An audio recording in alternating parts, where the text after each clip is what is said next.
Great idea. Thank you. Okay, it's being recorded. Okay, thanks, Diane. Okay. Well, at top of the evening to everyone, and welcome to our community meeting with Roman Catholic women priests, or RCWP, as the focus. Just a little bit of background about why we're having this meeting tonight. Several months ago, we had a newcomers meeting for our community, and there were many questions about RCWP. We didn't have time to answer all of them. There were still more questions coming. So we thought we'd have a forum like this for people to ask whatever questions you would like, whether it would be about the origins of RCWP, the preparation program, or anything else that's on your mind. So Eileen, Kathy, and I are happy to offer insights about whatever you bring to the fore. So with that, I'd like to open the floor to all of you. And if you would just raise your hand and unmute yourself if you're muted, and just ask your question or make your comment. Well, there's...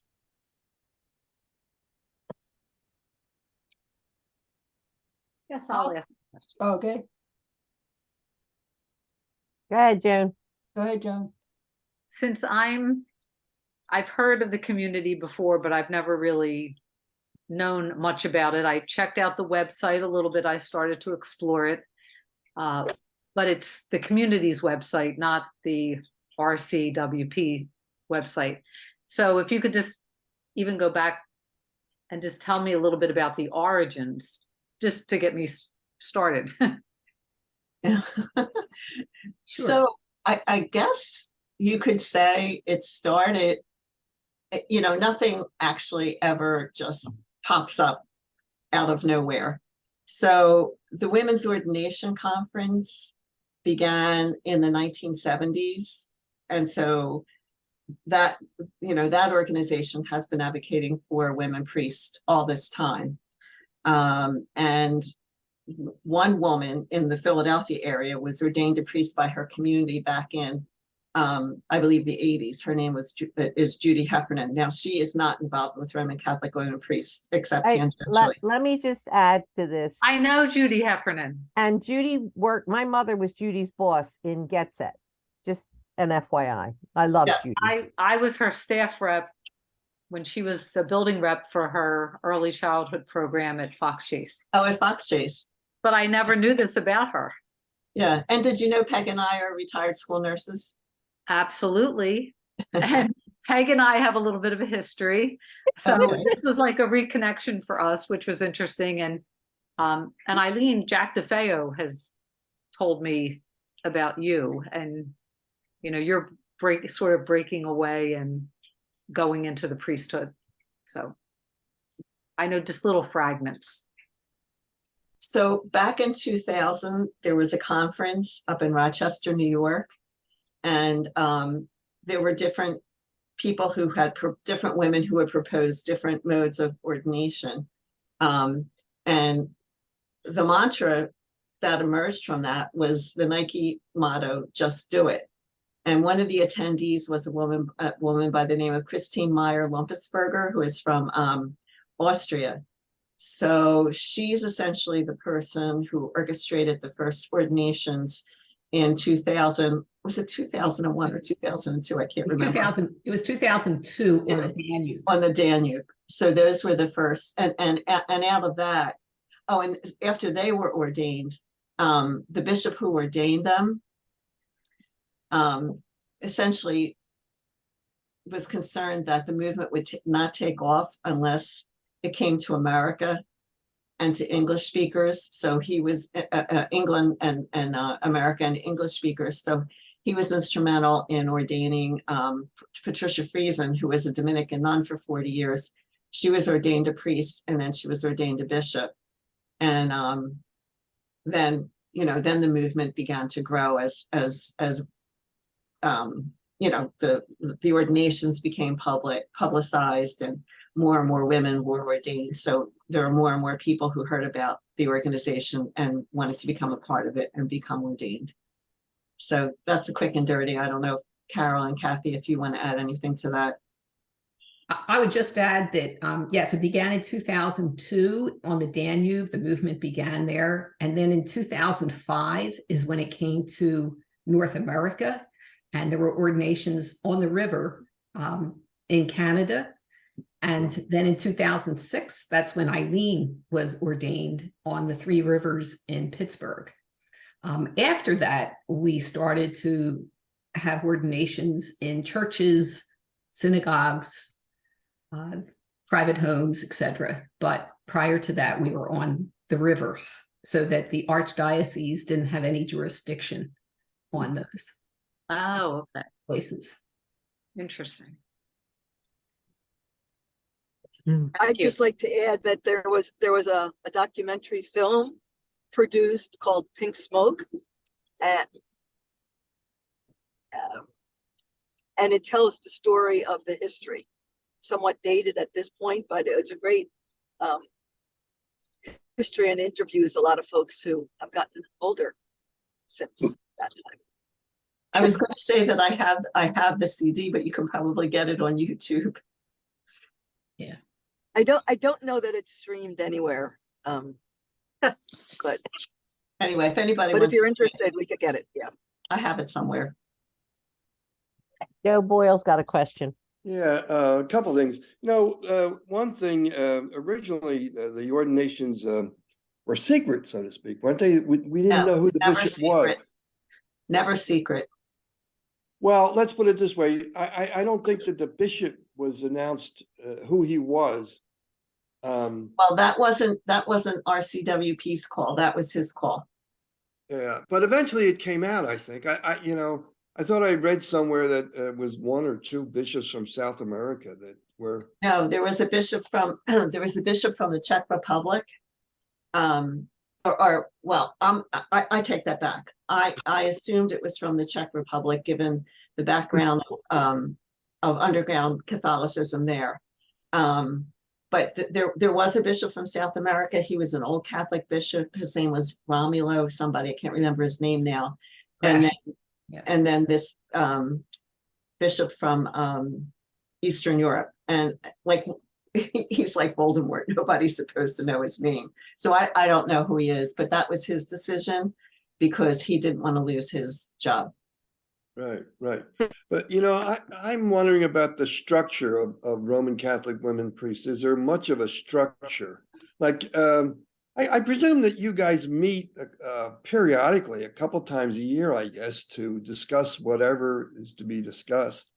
And I presume there's, I don't know how many communities or priests would attend something like that. I presume it's fairly large segment, I guess. I don't know, would it be 10, 20, 30, 40 priests attending these meetings?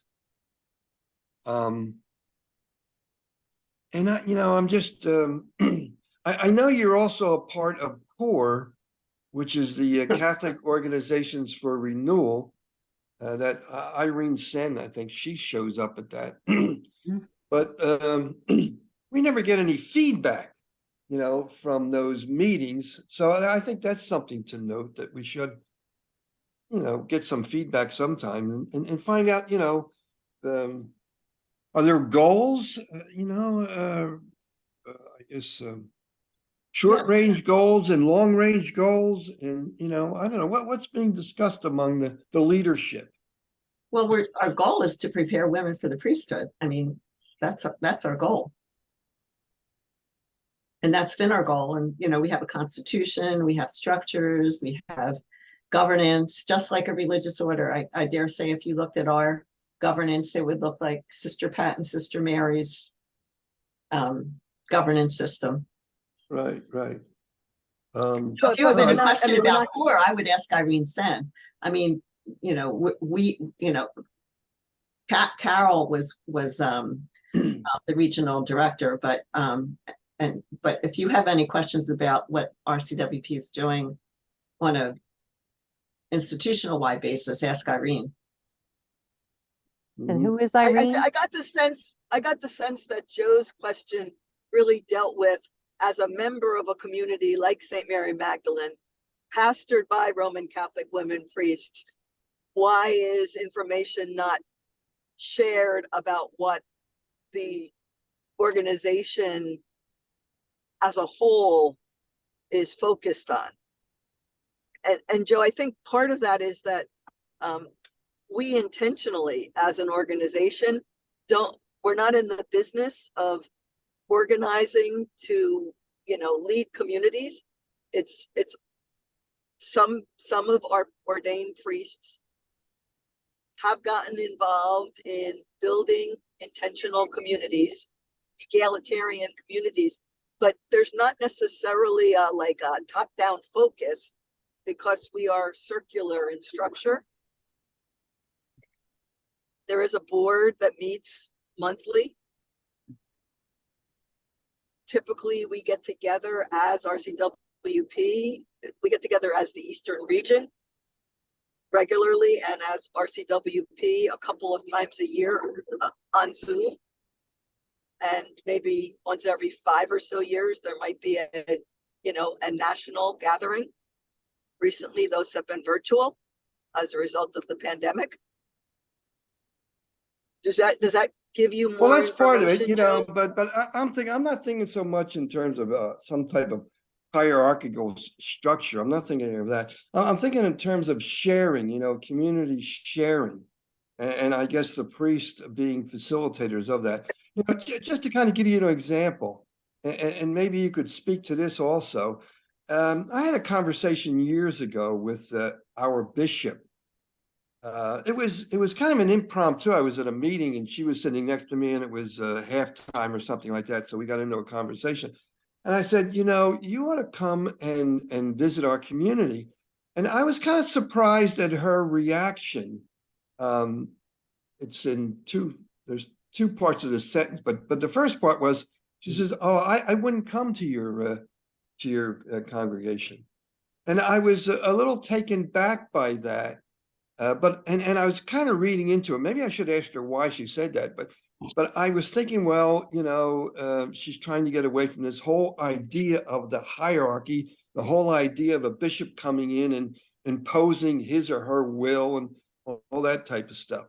But to finish her sentence, she says, "I wouldn't come to your community unless I were invited." So she wasn't saying I won't come. She says, I have to get invited. And I'm thinking of the other end, like if I were a bishop, I would think I would want to come to the communities that I'm a bishop over, at least periodically, once a year or something like that, to kind of give a State of the Union address, to try to summarize, let's say, what's going on in the marketplace, if I could put it that way, but not just simply a one-way conversation. But to start out, and come in and say, this is what's happening out there, and this is where the direction is going. And by the way, what is your thinking? Where are you going? What are you doing? So it's kind of a mutual conversation, with the hope that out of something like that, a lot of nourishment takes place. So again, I guess what I'm thinking of is Roman Catholic or a bishop coming to our community periodically to help stimulate things, keep people thinking and doing, that type of thing.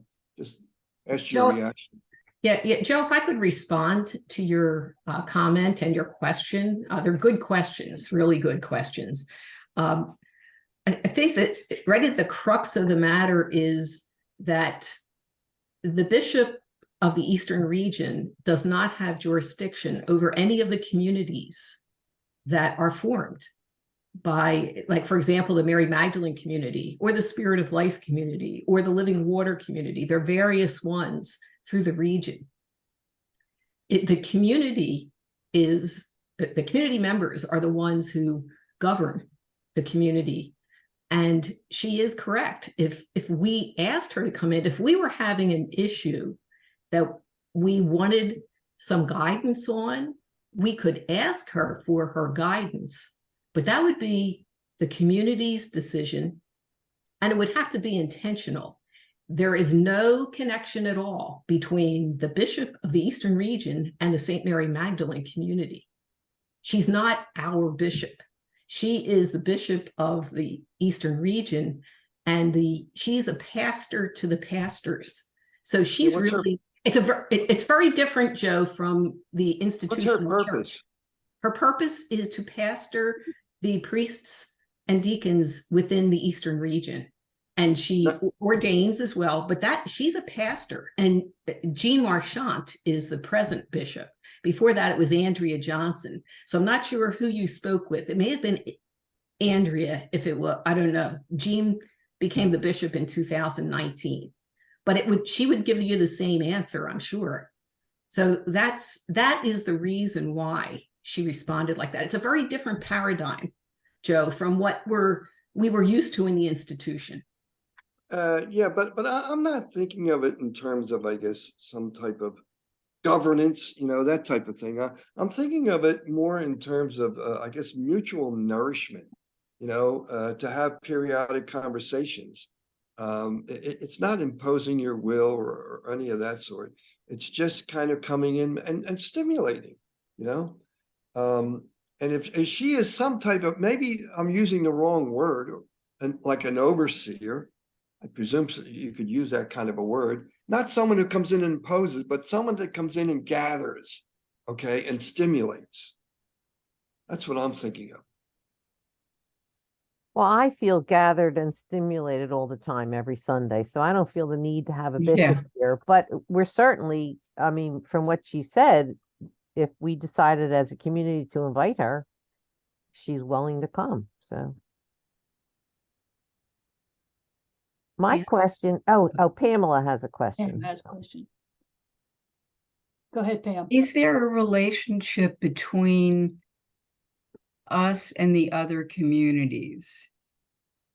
And I'll piggyback with, when we first started, we had 2 locations. Can you just say about the relationship between the 2 communities, and also whether we did have 2 locations? We actually had 3 at one time. Okay. Yeah, we actually had 3. The one in New Jersey is still in existence, and Kathy can talk about that. But the founding of communities, what I have found is that there's no like recipe for the success of a community. We all began with I guess, I mean, the priests have all been similar. But for some reasons, either from inside or from outside or whatever, we had one in North Wales, which is up near where Kathy lived. That only lived, that was in existence for what, about 4 years, Kathy? Hmm. And then the one in Palmyras in New Jersey still exists. Okay.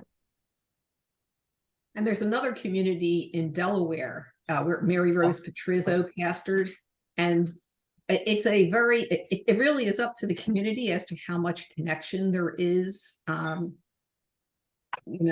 She tried several times to have them come up occasionally to Drexel Hill, but they really weren't interested in doing that.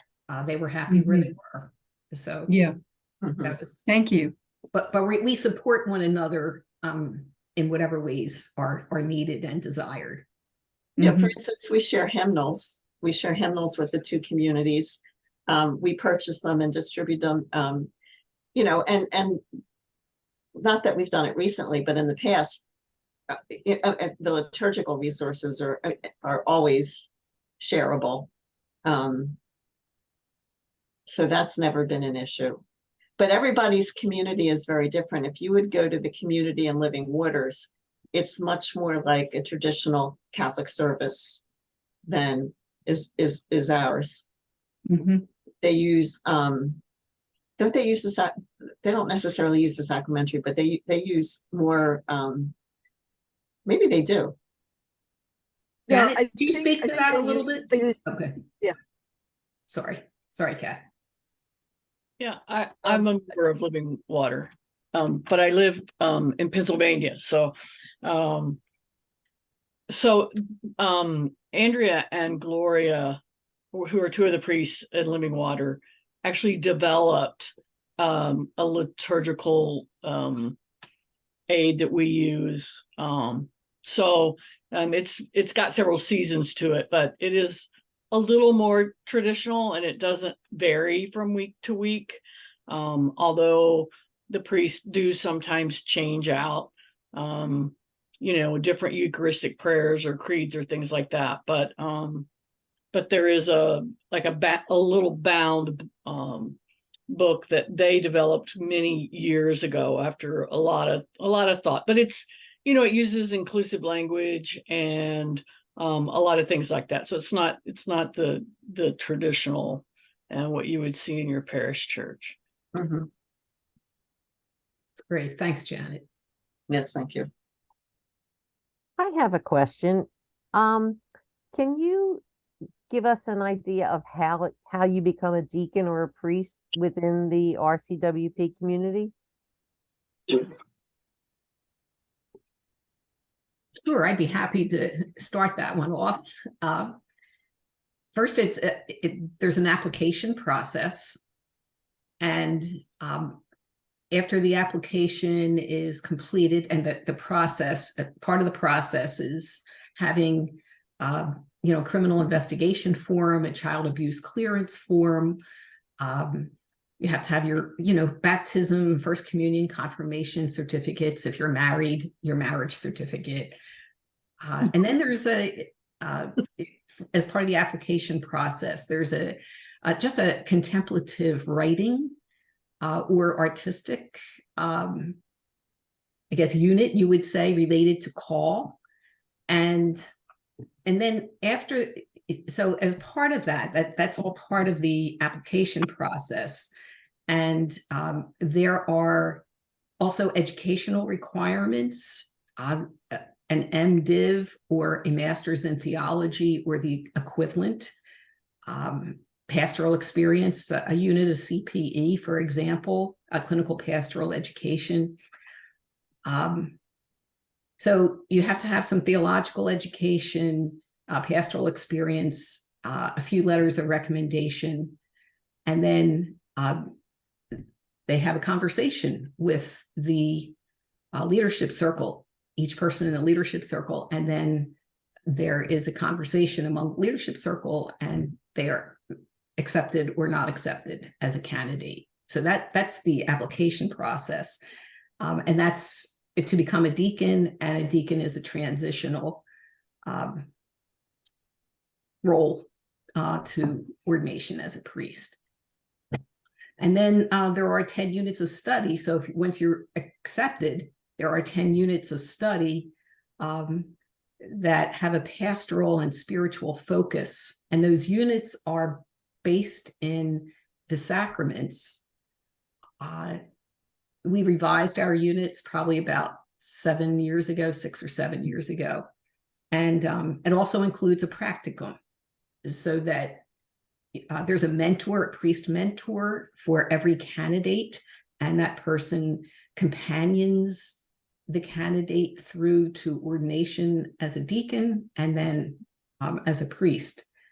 And the practicum that is also part of these units is how to preside at Sunday liturgies, at baptisms, weddings, funerals, etc. So that's sort of a quick overview, and it's that question. It's a continuing discernment process throughout that whole doing the units and etc. So it's a discernment on the part of the candidate and on the part of the region. Is this a good fit? Because there can be a call, but is the call to be answered within RCWP? because honestly, there are other ways. If you feel called to priesthood, you can be in the ecumenical Catholic communion. You know, there are other avenues, but you know, this is a prophetic call. You know, RCWP is particularly prophetic in its emphasis and in the way that you're called to live it out. So I don't know if Eileen or Kathy would like to add anything to that. Okay. Thank you. Thank you. Sure, Peg. Can I just ask, that's very helpful. Thank you. What I'm wondering is if a person feels a call and the person's accepted and all this, how does the person then become part of a community, a worshiping community? Does a worshiping community go looking for you? Do you go looking for the worshiping community? How does that work? That is the $164,000 question. Great question. Go, Eileen. You can answer that. So, you know, since we don't have a centralized organization where somebody is calling the shots, you know, the ordained priest is pretty much on her own to found a community. And that's probably the most difficult thing for most people. So one of the beauties of what became St. Mary Magdalene is that we had our origin in an old Catholic community. Although I don't know whether it was just the energy or the experience, because hardly any of the people who were part of that community belonged to St. Mary Magdalene. You know, now, come on. no, wait. From the very original one, Peg. I'm sorry, but like there were only 5 of us. there were only 5 of us, and then after my, because you joined after my ordination, didn't you? Yes. So after I was ordained, then important people became a member, like Peg and her husband Jerry and her cousin Craig, who unfortunately passed away. Who was a former priest. Mary Lefevre, Charlotte was in and then out and then came back. Cass and Bud Engler. Who else? Peg. Oh, Yeah. gosh. Well, My Maria sister Marlowe. Rose. Yeah, the Maria. O'Connells. Who? Oh, yeah. The Tim O'Connells. and I'm sorry, who was that? Tim O'Connell and his Oh, the wife. O'Connells. Yeah, the O'Connells. So, Marion Gallagher, do you remember her? oh, Gallagher? Marion, right. I forgot Yes. about Marion. Yes. Yeah. Well, Marion joined. Marion was not part of that. She didn't come to the group at the other church. She joined when we were in Drexel Hill. So unfortunately, so we were this tiny community, and it sort of blew up because the person who was the priest was casting himself in the mold of a traditional male Catholic priest who called all the shots and wanted things to go according to the way that he went. He wanted things to go, and unfortunately, it just caused a lot of hard feelings. And so the group that joined that group after my ordination, we reformed as the community of St. Mary Magdalene. And we were still only, what, Peg, about 7 people? No, it was a little more than 7. Come on. We went from house to house for mass on Sundays. Well, yeah, we did that for a while. And then this young family whose kids went to Sunday school at our current church at Drexel Hill, they were the ones that found us the chapel. But we were never like more than 12 or 15. Yeah, people. 12 to 15, exactly. It took a couple of years for us to actually grow. But we did, and then we started growing, and it was interesting. A group from Delaware came in 2009, was that? So different, and then, you know, friends would tell friends who would tell friends. And then, you know, basically that's how people joined, was by word of mouth. And even though the community was in the newspaper and on television, people would find us and say, I never knew you existed. Did you read a newspaper or watch TV? And so Carol found out about us from my sister-in-law Rose, right, Carol? Yes, that's right. And, well, Mary Lefevre first. And Mary Lefevre. She was the one who yes. Yep. And So it then was word of Kathy, how mouth. did you find out about us? Kathy showed up one day and never left. She was. Wait, Yeah, how it did was, you it find was out about that? January of 2012. And I actually found out through the internet. I searched for alternative communities after my daughter, who was a freshman in high school, came home from school and shared a story of a conversation in theology class. And she said, you know, her question was, why does Monsignor in our parish treat you, Mom, so differently than he treats Dad? You're much more involved. And when I attempted, you know, being very well trained in the model, when I attempted to explain that perhaps it was because he was older, and, you know, she said, Mom, Grandpa's even older than Monsignor, and he doesn't treat you any different than he treats your brothers. And then I took one more stab at it, and then I said, you're right. Let me, you know, expand my mind and find alternatives. And so I went to the internet, and in 2012, it was a little bit different. You know, there wasn't quite the same availability. Everybody didn't have a site, but I found some information that Mary Magdalene met in Drexel Hill, and I found an alternative community that met in Flowertown, had come out of the old Catholic tradition. And we went one Sunday to that one. Yeah. And then I said, do you want to come? And my daughter said to me, Mom, I would have to get up at like 7:30 to get to Drexel Hill in time. No, you know, don't you know I'm in high school? And I said, okay. And then I realized this wasn't about her. She was just the thing that got me moving to the next step. I walked in, and as Eileen said, and it's true, I never left, because, Yeah. you know, it was immediately comfortable. I felt so at home. The rest is history. I mean, there's much more detail, but I'm not sure that we have time to lay it all out, but I'd be happy to answer any questions one-on-one. But I think Sister Mary's question is, how do candidates for RCWP find you, or do you find them? And what kind of community is formed around these folks? Supportive community, I guess, is what she's thinking about. Can actually be both ways. You know, sometimes the community, they're friends perhaps of that person that want to form a new community with them. Other times it could be a community such as ours where they may minister, whether it's regularly or on occasion. And that's something, honestly, that in RCWP East, we see that as perhaps a need where we may be able to support people a little bit more as they are trying to form communities.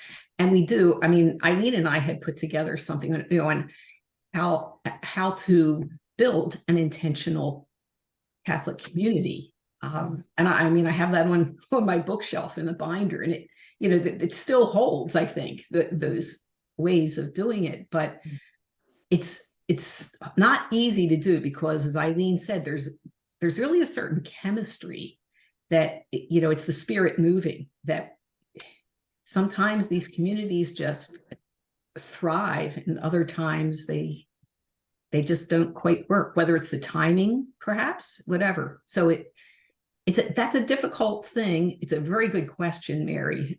And there isn't a definitive answer to that. But it's perhaps part of the struggle of being, you know, because you don't have that inter or overlapping kind of system built in. And I was asking the question because I honestly wanted to know, and I also would love to see your communities continue to grow strong. And like I'm thinking in the back of my head, like in the Mary Magdalene community, you seem to be quite strong. And maybe as, you know, one of you or two of you begin to think of retiring, you might start helping to call forth someone. Mhm. Yeah, and helping in maybe in the education of that person. I'm just thinking of Yes. passing it on, passing on the opportunity. Mhm. Is there a plan for succession?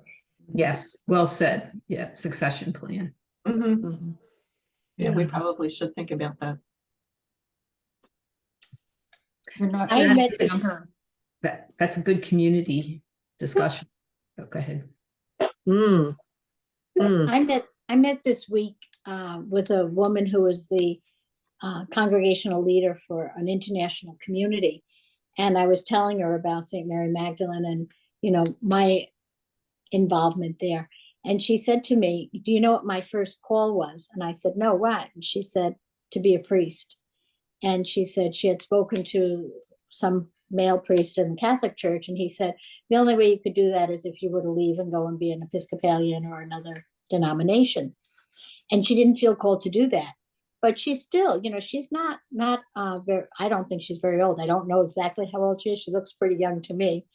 But, you know, we talked about it. So I told her I would give her, you know, send her the homilies and the worship aids. And then I gave her the book that I had from Caryl Johnson. I said, take that with you. So your book is on its way to Rome right now. And I said, just to understand that there are people who do this and that, you know, if you have that call, you know, or maybe to encourage someone else who has that call to see what they can do. So. How did you choose the name Mary Magdalene Community?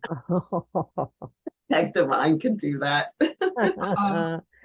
No, it's a very interesting story. We were meeting at Drexel Hill and we decided that we needed to come up with a name for then in my mind, we were going to be the parish, but we just kind of met with each other and we talked about it and we came up with Mary Magdalene Community. And it was so fascinating because it had to be a week or two later, we had asked them, is there any place that we can store our stuff? Because I was lugging a Rubbermaid cart with the candles and the altar cloth and all that stuff. And they said, well, there's a closet. You can use the closet off to the side. And we went to the closet and we were storing all the stuff in the closet. And Larry came out and he said, you're not going to believe this. He said, there's the stained glass window in the closet was Mary Magdalene at the tomb of Jesus.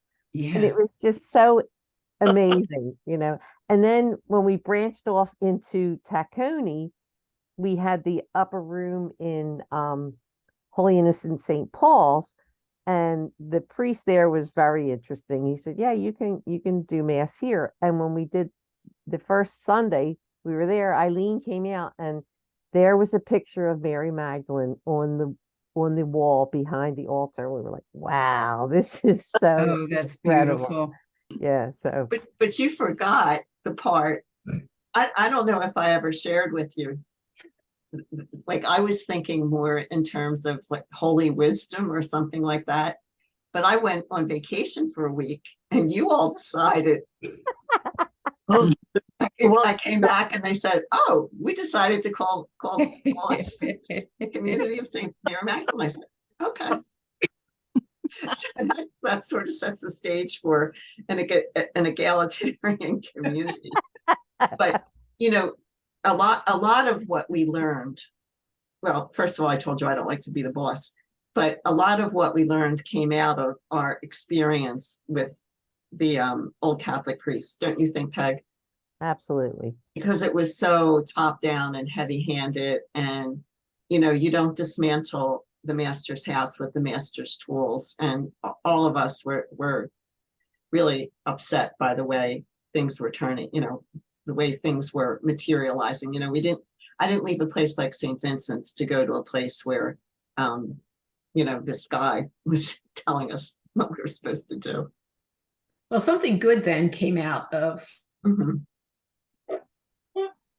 something very bad. So that's there was a gift in that you rose above it and became the St. Mary Magdalene community. Yeah. One thing that I love about the naming story is that that I really experienced for so long working within different parishes or participating in different parishes was that every voice really matters. And not like the voices of Eileen and Caryl and Kathy don't count for more than the voices of Joan or Pat or Mary or Peg or Janet or Diane or Paul and Joan. Or like it's just a different approach, so that when the people in the community allow the priest, if there's a reading that introduces a theology that's inconsistent, allows us the opportunity to choose alternative readings, often that enrich or expand or focus more on women in scripture that might have been perhaps left out or silenced. It just, at least the feedback that I receive from the community is amazing, because it's just a different perspective that people have missed or wanted. And it's really an honor to tell the stories a different way, a broader way, a more inclusive way. And so I kind of, we are incredibly spoiled. Sometimes we've heard comments like, this community spoils us. Yes, it This does. community, speaking as part of the pastoral team, this community spoils us. Yep.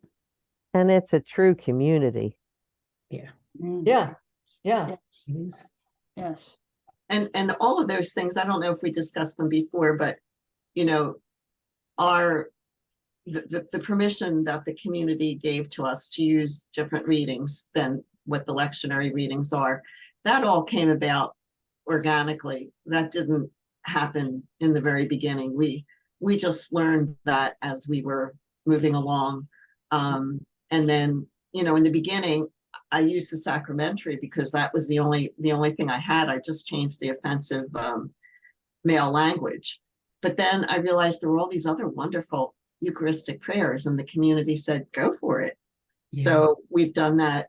All of us have done that ever since then. So it's the readings, and then the other prayers, the opening prayer, the closing prayer, the way we begin and end Mass, that all came organically.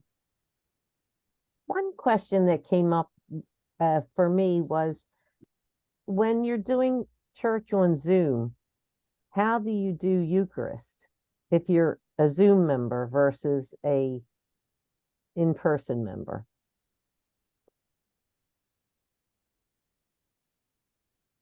You mean the consecration? Yes.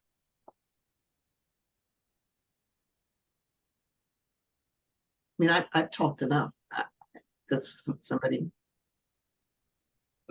So your question is like, if you're on Zoom, Peg, how would you participate in the consecration?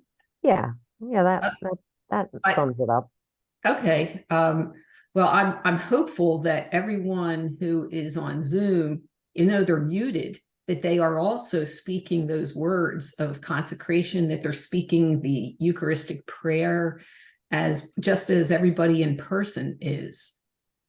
Even though we can't hear, because it would be a cacophony of sound if we were unmuted, but that to me, that's how I would hope that everyone on Zoom is participating, by saying those words, by praying, I should say, praying those words with those that are there in person as well, so that we're really all one community. Yeah. So you don't have to be in person to consecrate the Eucharist. No, I mean, the words of institution, we pray them all together in the chapel, and we pray them all together on Zoom. And we all are the body of Christ. I mean, that doesn't change. And I love that we say, receive who you are, the body of Christ. That's so There's important. there's another Zoom mass that I attend sometimes, and they invite people to have bread and wine. Mhm. So that while the consecration is happening, so that they can actually receive Mhm. the physical Eucharist. And that's very nice. Yeah, Right, that's and what I they do. think, That's what I mean, they it was do. really the pandemic in Mhm. March of 2020 that offered a Yes. opportunity, and actually for us as a community, because I look around this room and there are a lot of folks that came since the pandemic that are here tonight. The reality is we were like, how do we figure this out? Most of us didn't even know how to spell Zoom. And we figured it out. We offered it to people. And I think for the first, was it 2 weeks? We did basically like an agape type service, or just a liturgy of the word. It was a liturgy of the word. Just a Yes. liturgy of the word. And it was community members who came back and said, I really miss communion. How could we Mhm. do communion? And then we were like, how can we do communion? You know, and walk through it. And we did just what Pam mentioned. We would, each week when we'd send out the worship guide, we would say, please have, you know, a candle, a small piece of bread, Yes, you do whatever say you that. want to drink. And it's kind of, you know, we don't necessarily send that out each week, but maybe we should, because we presume people know that. Yeah, yeah. Right. Because we did that for a couple years. Couple of years. Mhm. And it really made our community explode with numbers. Mhm. Yeah. And as opposed to the model of, I don't even remember what people call it, the idea that you just have a spiritual communion. Yeah. That feels so limiting an experience. And we have had Zoom allowed us to continue the rich dialogues that would follow our homilies. People who were lonely and feeling isolated could express that. I mean, it was really a tremendous form of outreach. And then we would have people from Belgium and Poland and the UK and Ireland, Minneapolis, California, Florida, New York. Like it just, And St. Petersburg, or what is it? Where are you from, Diane? Oh, State College. State College. There you go. Phillipsburg, right? Petersburg. Yeah. Go Nittany Lions. And New Hampshire. On, hey. I'm wondering, there's a lot of organizations, and there have been a lot of organizations since Eileen was saying there, like in the 1970s, when WALK formed. There's a lot of organizations Right. that are working toward women priests. Everybody else is. How does RCWP interact with like Future Church, Association of Roman Catholic Women Priests, WALK, those types of organizations? Is there any formal attempt to work together? Well, the Catholic Organizations for Reform, CORE, that Joe mentioned, all of those groups are members of CORE, and I think they meet twice a year. So it's Future Church, Dignity, the Association of Roman Catholic Priests, RCWP. I forgot who the other ones are. Oh, WALK. Yeah. So there, people are in communication. The organizations for reform. And what about Root and Branch? Yeah, they took off all by their lonesome. They are something else. Yeah, so understand Root and Branch was really formed out of the WALK equivalent in the UK. So in the UK, the Women's Ordination Conference equivalent was an organization called Catholic Women's Ordination. And so that's who seeded the original Root and Branch team. And as a result of the synod that they put on, what was that, 2020 or 2021? Because of the pandemic, they were kind of forced with very short timeline to do everything they had planned to do in person in Bristol in the UK online. And it forced their learning curve to be very steep. but also immediately expanded their universe because anybody could come from all over the world. And that core team has expanded as they've moved from the root and branch naming, if you will, to Spirit, Unbounded, and Human Rights in the Catholic Church, which is how they're positioning the synod that will be based with keynote speakers, Joan Chittister and Mary McAleese in Rome, the 13th and 14th of October. And they'll also have live people in Rome, live people in Bristol. And if you buy a ticket, you can have unlimited access to all of the workshops and presentations for that whole week of, I think it starts the 8th or the 9th, and it goes through the 14th of October. It's more than just women's ordination, though. They're really dealing with, you know, a lot of issues around abuse and treatment, clericalism.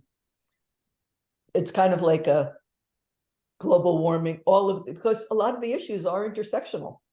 Mhm. And we as women understand that. Yeah. So I'd just like to say it's 8 o'clock. You know, we're happy to stay on a bit longer if people have more questions, but I just wanted to give it a time check. How are we doing?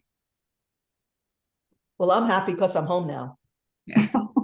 And you're eating, so you're And I feeling. had a pizza because my people were ready for me to be home. The pizza was hot. Anybody else have questions? I don't have a question, but I do have a comment. You know, one of the things that I appreciate every week and with each of the priests is saying everyone is welcome for the Eucharist. There's no exclusion. And, you know, I just see it and see so many people who get hurt in the Catholic Church because they'll say, you know, if you are not going to Mass every week, or if you don't do this and you don't do that, then don't come to communion. Sit or come up and just put your hands this way and ask for a blessing. And it just seems like, it seems wrong to me to exclude people. So I do appreciate the fact that you always include everyone. Thank you. Pat, just building on that, I was at Dignity last Sunday presiding in Philadelphia, and one of the couples have 2 children, maybe aged 3 and age 5, and the 2 girls came to communion with their arms across their chest. And frankly, in the past, I've given them communion and they've taken it, but I guess they're now at the age where the parents are like, you know, no, you go to a Catholic school. We got to transition you so you're not way ahead of everybody else who's gonna make first communion. So I was like, no, it's okay. You know, I'm having this little debate as the body of Christ, and it was fine. But I'm not used to blessing people when they come. I everybody come to the table. You know, it's funny, when we first started, this family that we mentioned, the O'Connells, had these 2 little boys. And so maybe we were 7 people, everybody would come up for communion and we give them communion, and we would give it to the 5-year-old, and he called communion the peace, P-E-A-C-E.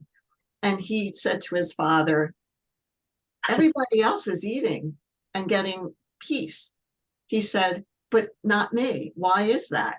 And so his father talked to me, and I said, why aren't we giving him communion?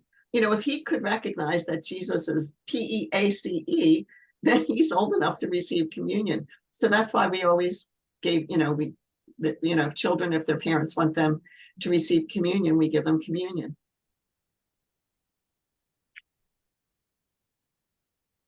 We had a home Mass one time, and I remember my niece was only about 5 or 6, and she had not received communion, and the priest came around and he gave communion to everyone but her. And she started to cry, and she said, my mommy says when we don't have enough to share with everybody, we don't give it to anybody. And so I thought, you know, that kid's got something there. Out of the mouth of babes. Yeah. Wow. Couldn't have said it better. Sweet. Any other questions? I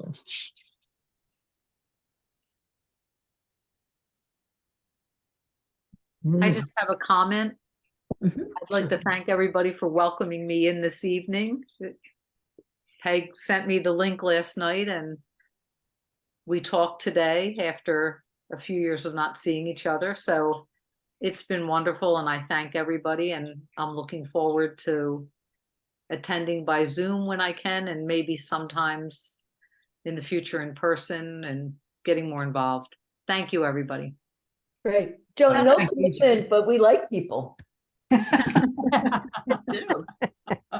And we're not as far as everybody thinks we are.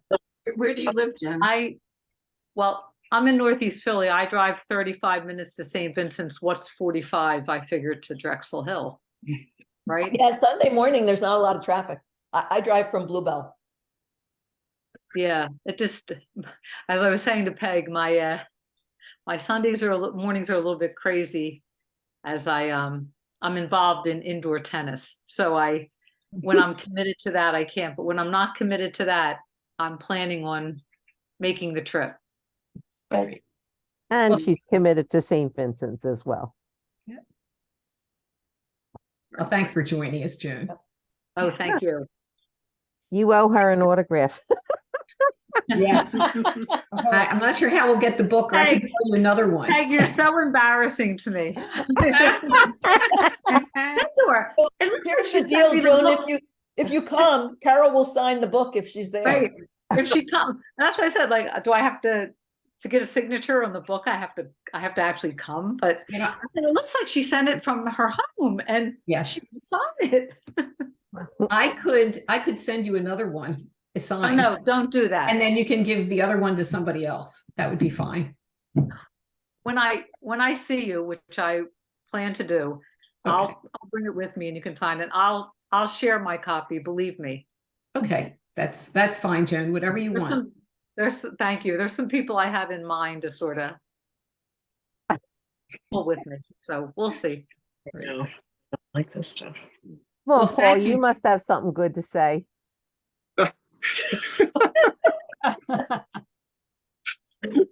Come on. Well, a couple ways that the priests have ruined me is that it occurred to me that if I find myself in a setting where Eucharist isn't offered to everyone, then I won't go. You know, and the other thing is, and I've said this to each of the three of them, but you know, how hard they've worked at their education and their training, which makes our Sunday so rich. You know, I've been involved in parish work and campus ministry work, you know, since I was a teenager. And you know, I can't think of you know, it's hard to use a comparative, but I will anyway. I can't think of three better priests I've ever met in my life and that I've worked with than these three. So, Well, thanks. Thank you, Paul. It's very good. and now Peg, leave me alone. I knew you'd have something profound to say, Paul. Yeah. When Judy spoke, I said, "Yeah, Peg has that effect on people. She just kind of, yeah." But as I said earlier on in Zoom, Peg, I still regard you with a holy fear. I told you I'm like a chihuahua, like rah, rah, rah, rah, and I run back. Well, thank you to everybody. Thank you for being here, for all your questions and comments, your presence, and participating tonight. So it was a delight to be with you. And I know I can say that for Eileen and Kathy as well, that we've really enjoyed this. And if other questions come to mind, you know, going forward, feel free to seek any of us out, whether it's sending us an email, giving us a call, or seeing us at a Sunday liturgy. We'd be happy to, you know, continue the conversation about RCWP or anything else. Okay. Great. Thanks so much. Thanks, everyone. Oh, you're welcome. Thanks, everybody. Have a great evening now. Thank you. Bye-bye. Night. That's your phone. Yeah, I don't know how to do this.